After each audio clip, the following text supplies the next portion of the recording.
कुणी काय खावं हे सरकारने ठरवू नये, राज ठाकरेंचा इशारा. कत्तलखाने आणि मांस विक्री उद्याही चालूच राहणार. मांस विक्री आणि कबूतरखान्यावरही सरकारला खडे बोल.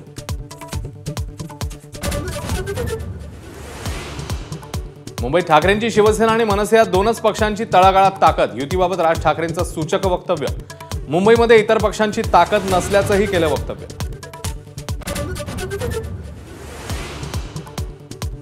तर 2014, 19 आणि 24 मध्ये मुंबईत सर्वात मोठा पक्ष भाजपचा आहे. राज ठाकरेंवर मुख्यमंत्री फडणवीस यांचा पलटवार.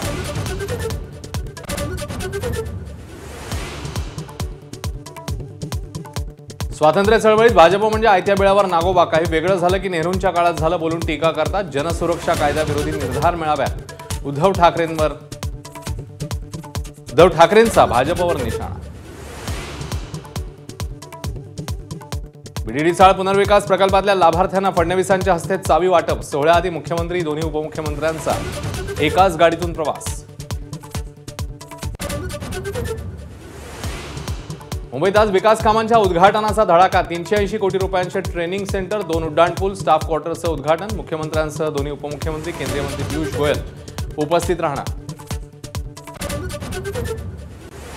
कोस्टल रोड लगत 5.25 किलोमीटरचं विहार क्षेत्र. मुख्यमंत्र्यांच्या हस्ते लोकार्पण. तर आजपासून कोस्टल रोड 24 तास खुला राहणार, मुख्यमंत्र्यांची घोषणा.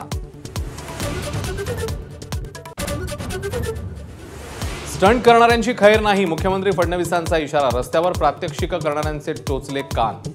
आमदार आशिष देशमुखांकडे रोख होता का, चर्चांना उधाण. संघ आणि हिंदू न पटलेल्यांना भाजपत प्रवेश. आयारामांबद्दल गोविंदगिरी महाराजांचं वक्तव्य. गंगा नदीप्रमाणे संघ प्रदूषित होण्याची शक्यता.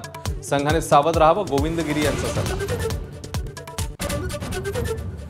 चंद्रपुरात एकाच घरात 119 विविध जाती धर्माच्या मतदारांची नोंदणी करून मतचोरीचा काँग्रेसचा आरोप. माझाचा रियालिटी चेक. पत्ते चुकीचे असले तरी प्रत्यक्षात मतदार अस्तित्वात असल्याचं उघड.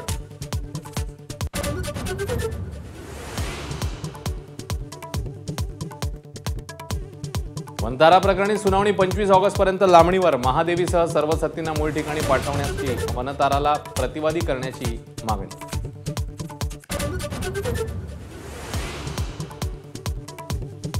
सोलापूरला मुसळधार पावसाने झोडपलं. शेतात पाणी शिरल्यानं पिकं जमीनदोस्त. धाराशिव, यवतमाळ, भंडारा, वर्ध्यात जोरदार पाऊस. तर कोकणसाठी आज ऑरेंज अलर्ट.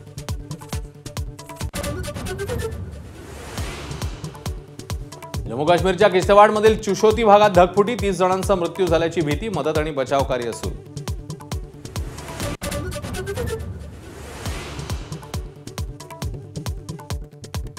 राजधानी दिल्लीमध्ये मुसळधार पावसाचं थैमान.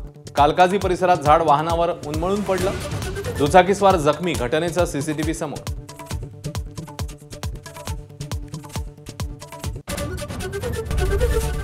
एबीपी माझा, उघडा डोळे बघा नीट.